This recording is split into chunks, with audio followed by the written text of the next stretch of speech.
Hi. Before we start, I'd like to say that I am a licensed librarian. I have an MLS in library science. I'm also a teacher, and I know that copyright laws are touch and go, and especially when it comes to creative things like knitting, crocheting, anything that's of the creative part. But I will say that this is a book that I've used to learn how to knit socks with, and I'm going to use some of it in our next few lessons. But as a teacher, we are allowed to use 10% of someone's work in a teaching manner, and so that's what I'm doing. I'm not even using 10%. I'm just going to use one little part to show you the parts of a sock. Let me get a needle so I can point things out a little bit for you. Okay, so I'll show you the beginning of this book in just a minute, but this book is just excellent when it comes to showing you how to make socks. And what I'd like to focus your attention to are the different colors that are on this sock that are on the needle. And they haven't gotten to the toe part, which would be another color, but they've broken it down into 1, 2, 3, 4, 5, 6 sections when you're making a foot, a sock. So when we break it down, if we're starting from the cuff down to the toe, you start with the cuff. And that's probably one of the easiest places to start, because it's basically just casting on the number of stitches you need, whether you're using double points like this one, and I use 4 of them so that they're all equal-sided, or if you're using circulars. And circulars are very easy also if you're using the magic loop, and we will talk about each of those in turn as we get ready to start.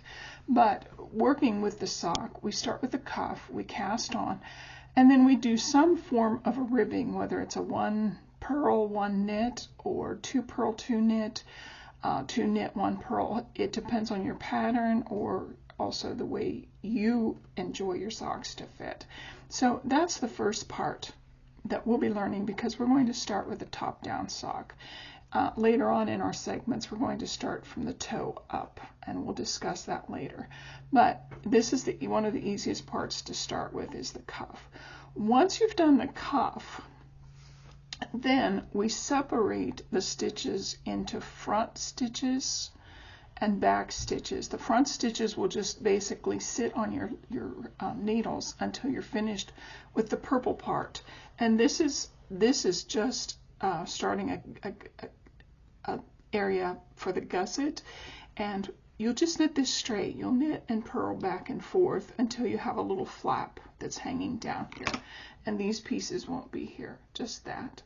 So once we've gotten that done, then we're going to turn our heel. Now, I would suggest when we get ready to turn the heel that you get to the point, you get somewhere that you can just focus on this, that you're not doing anything else, you won't have any distractions, because turning the heel is a little bit tricky.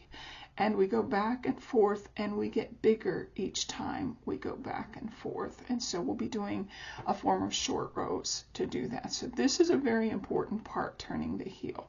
As you can see, if you don't turn the heel, then you really don't have a sock. You're going to have a mess.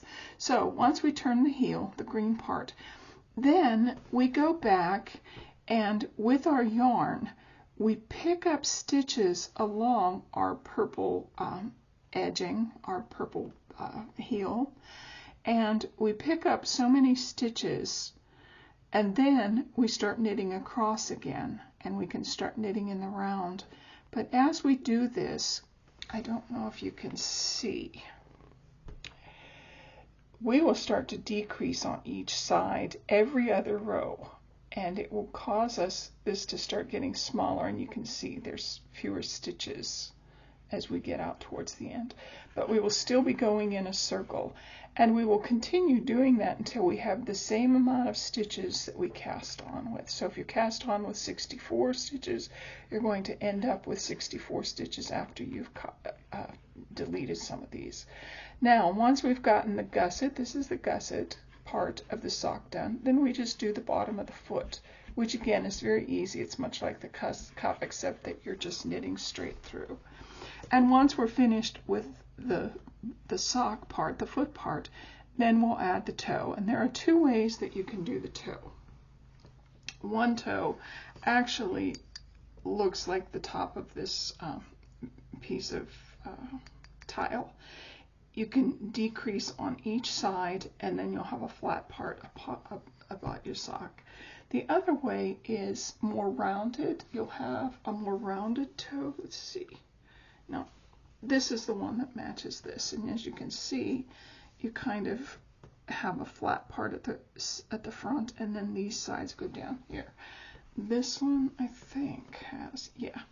This one is a rounded toe, and you can see we decrease on certain areas so that it starts to go in more rounded rather than a square box like this one. And it doesn't look like a square box, but it kind of is.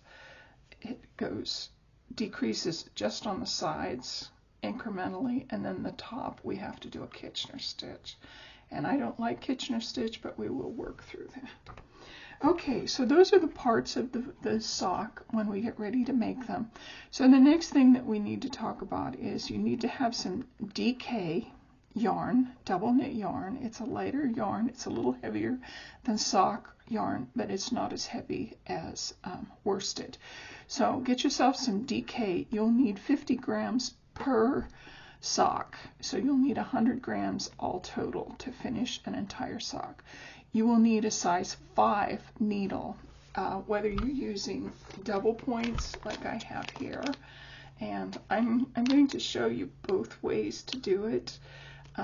I like double points, I enjoy them, but I also like circular needles, the needles that you only have 2 needles and then you have a big long cable. So we're going to learn how to do both of those. You probably don't need stitch markers. I think that's probably about all we need is our yarn and our needles. So the next time we get together, we're going to start with the cuff down socks, and we're going to make 2 of those. And then our next segment, we will learn how to do toe up socks, where we start with the toe and we work up. We're going to learn different heels. The first one we're going to learn is the heel flap and the gusset, turning the heel flap, and the gusset. And this is just a good one to know how to do. A lot of sock patterns use this, but also any sock pattern that you buy, once we get into the other heels, you can use those as well.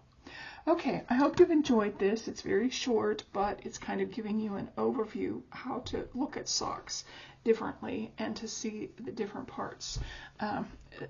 The cuff, the heel flap, turning the heel, and then the gusset, and then the bottom of the foot and the toe.